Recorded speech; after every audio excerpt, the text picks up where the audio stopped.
E tem turcos, tur botão, pantalla, sunroof, tur gadget que você pode imaginar, pois se a bota custa tecnologia, essa aqui tá é auto. Pero, melhor coisa, acompanha-me, para assim miserável conheci, que é Chevrolet Groove.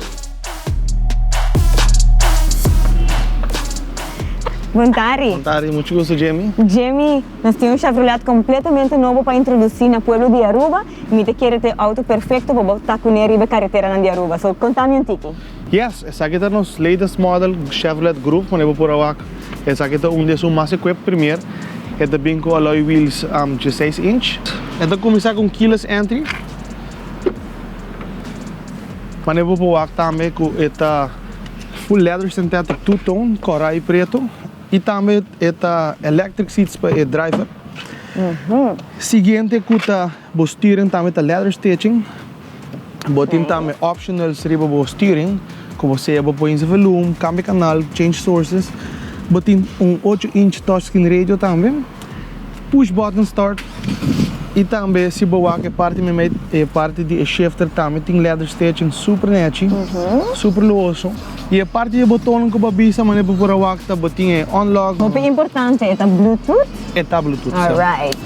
Sim, mané por wak é touchscreen radio, tem 8 background themes, que tá super net, é Bluetooth, Android app, Apple CarPlay.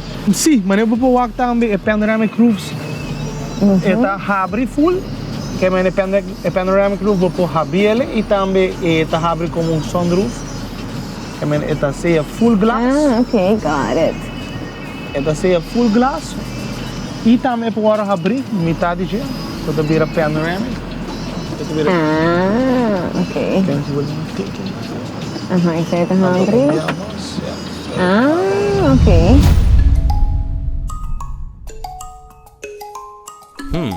This car is cool.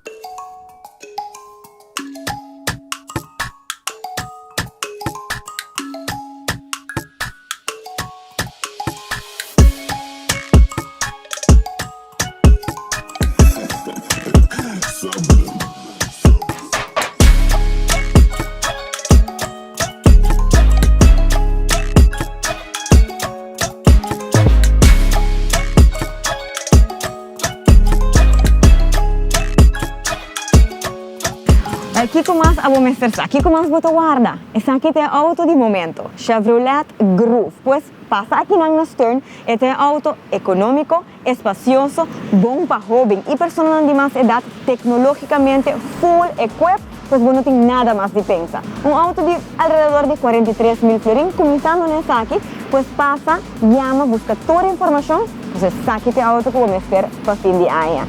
Find new roads aqui na Chevrolet.